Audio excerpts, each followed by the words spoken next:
In 2005, scientists find a planet with a climate nearly identical to Earth's, which means it could sustain life. In 2006, NASA builds the most powerful transmission device and starts the Beacon project. A special observatory is built in Hawaii, which will send out a message on signals. A satellite that orbits Earth every 24 hours will amplify those signals and send them to the new planet, hoping to get an answer from extraterrestrial life. Meanwhile, Alex is celebrating his birthday at a bar with his brother Commander Stone, who wants Alex to join him in the Navy. Alex refuses and Stone goes to flirt with Samantha, who keeps asking for a burrito but the kitchen is closed.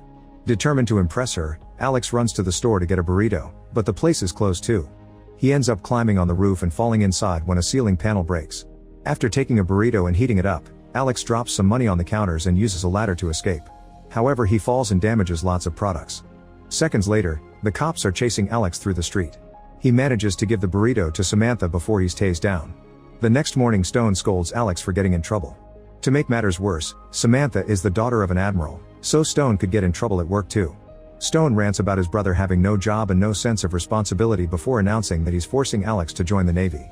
Sometime later, an event known as RIMPAC is held in Hawaii. Dozens of ships arrive to run the world's largest maritime warfare exercise, which is supposed to promote collaboration among countries. Before the actual exercise, they play a mini soccer tournament. Alex has become the leader of the American team and is now dating Samantha. During the finals against Japan, Alex gets kicked in the face and given a penalty. Stone points out he's concussed and another player should kick, but Alex yells at his teammates and does it himself. He kicks very badly and Japan wins the match. That night, Alex promises Samantha that he'll ask her father for permission to marry her, even if he thinks it's an obsolete tradition. Meanwhile, the signal sent by the Beacon project finds something in space.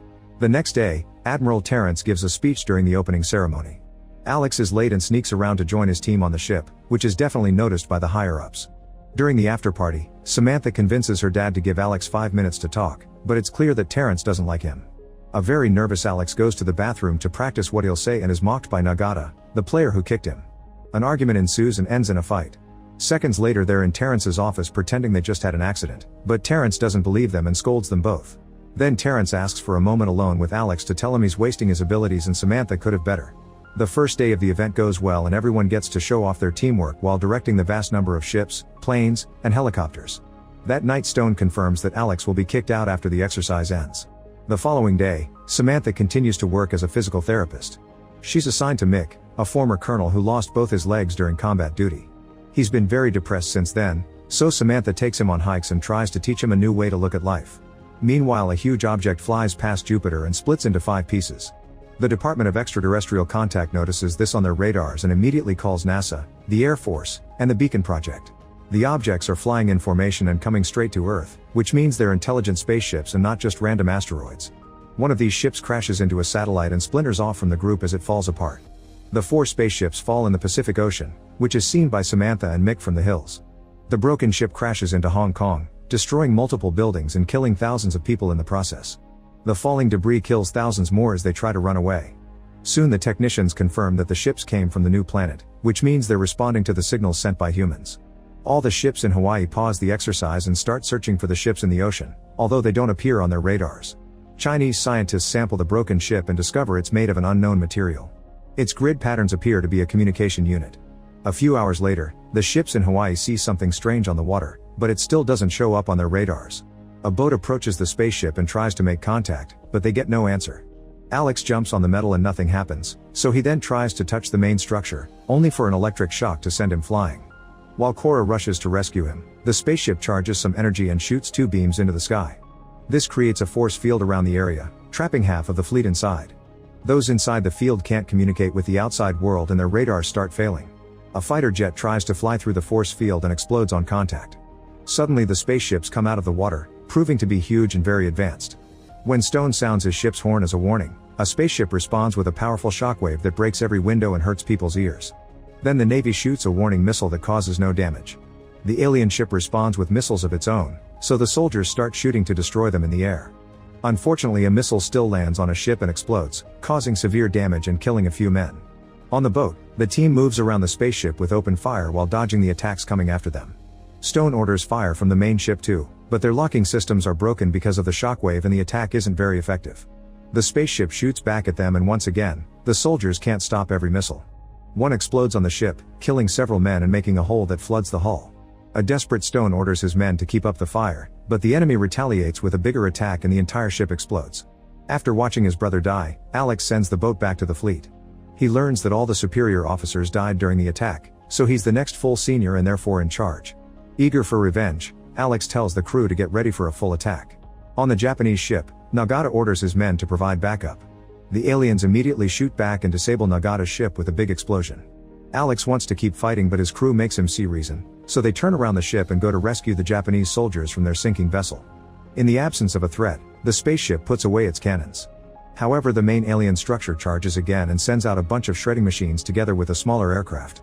2 shredders land on Hawaii's military base, destroying every building, jet, and helicopter on their path. Another shredder lands in town, interrupting a baseball game. It stops in front of a child but ignores it. Instead, it goes after other machines and structures like bridges, causing cars to fall into an abyss. On the hills, Mick and Samantha see the smaller aircraft fly by. The police finds them and tell them to leave the area, but Mick stays because he wants to see the aliens. The aircraft lands next to the observatory and the pilot comes out to analyze the structure. When the police cars appear on the road, a strong shockwave stops them and the pilot attacks them. While rescuing the Japanese men, the crew finds the alien pilot who fell from the satellite crash. They remove the helmet to take a closer look, only for the alien to wake up and grab Alex's face. This makes him see a vision of these aliens attacking and conquering tons of planets around the universe. Suddenly an explosion hits the wall and knocks everyone down. Through the hole in the wall, alien soldiers enter the ship and take their pilot before leaving. Alex hears on the radio that 2 men went down in another sector, which means an alien stayed behind for sabotage. The ship is locked down and a search begins. When a soldier takes the stairs, he's suddenly pulled up and thrown across the corridor. In the room with the weapon systems, the door is suddenly kicked off and the alien comes down. It ignores the technician and proceeds to scan the weapons. When the man tries to stop it, the alien easily throws him at the wall. Then the technician starts attacking the alien with a tool, only to be easily overpowered and thrown again. At that moment Alex comes in with open fire, but his bullets do nothing to the armor. While the alien is busy attacking him, Cora appears behind it and also starts shooting with multiple weapons. However, the alien easily disarms her and brings her down. Alex sends her to the weapon controls before he rushes outside to bait the alien into following him. Cora moves the cannon and Alex jumps to hide over the railing as the shot finally kills their enemy. On the hills, Mick and Samantha find the destroyed police cars. After Samantha takes the keys from a body, the duo sees the aliens coming and rushes to hide. Thankfully, the aliens think the noises came from the horses and leave. Then Mick gathers some weapons while Samantha tries to use the radio from the only standing car. Suddenly they're approached by Cal, the employee from the observatory. He explains the aliens took over the building and are trying to use Earth's satellites to re-establish communications with their home planet, since their comms vessel was the one that crashed. If they're successful, a whole extraterrestrial army will come to Earth. Meanwhile, the media finally receives authorization from the government to announce that aliens are invading and various leaders tell people to stay calm.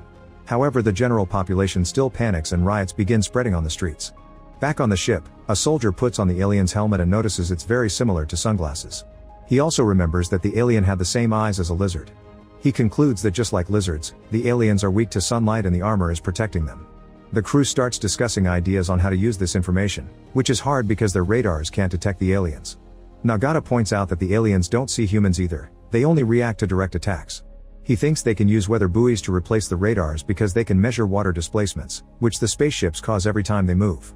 The technicians access all the buoys in the area and manage to chart an entire map.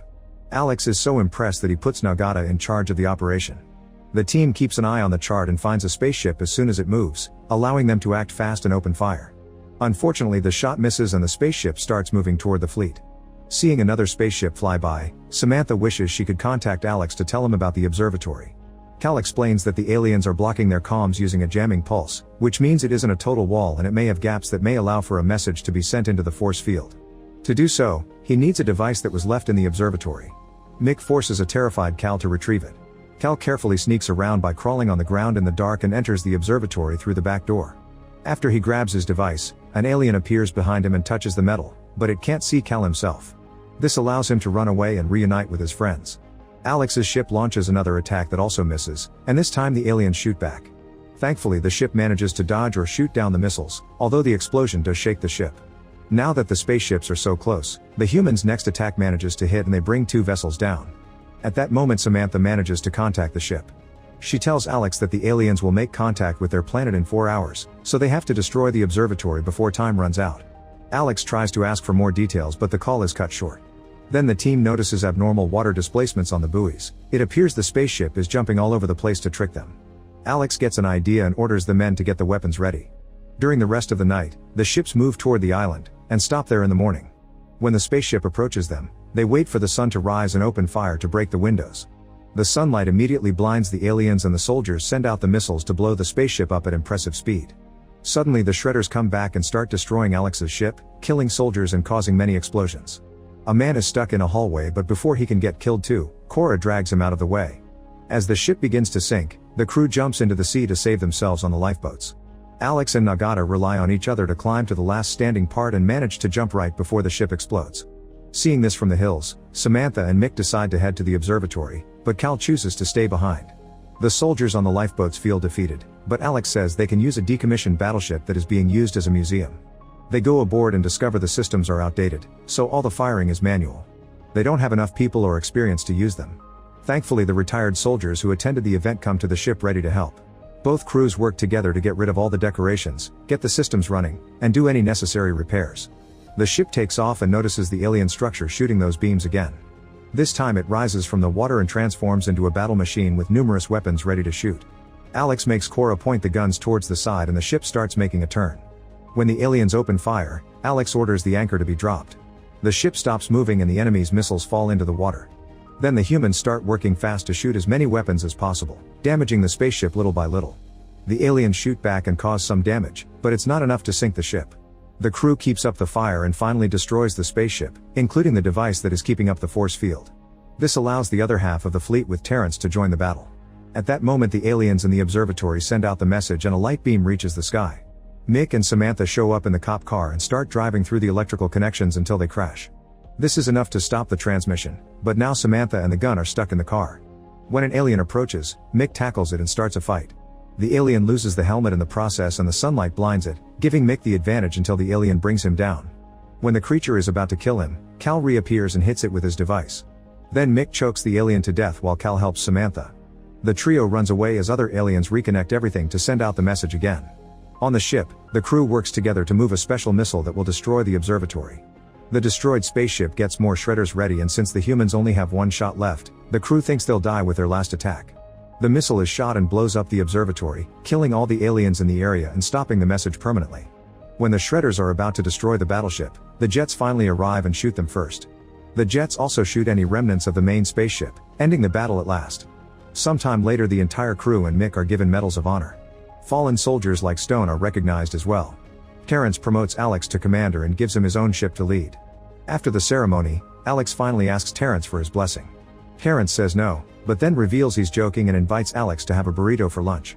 Meanwhile in Scotland, three boys notice a destroyed building and find a piece of the alien ship. They call a technician to cut it open and discover a living alien inside. Make sure to subscribe and turn on notifications so you can watch more videos like this. Thanks for watching.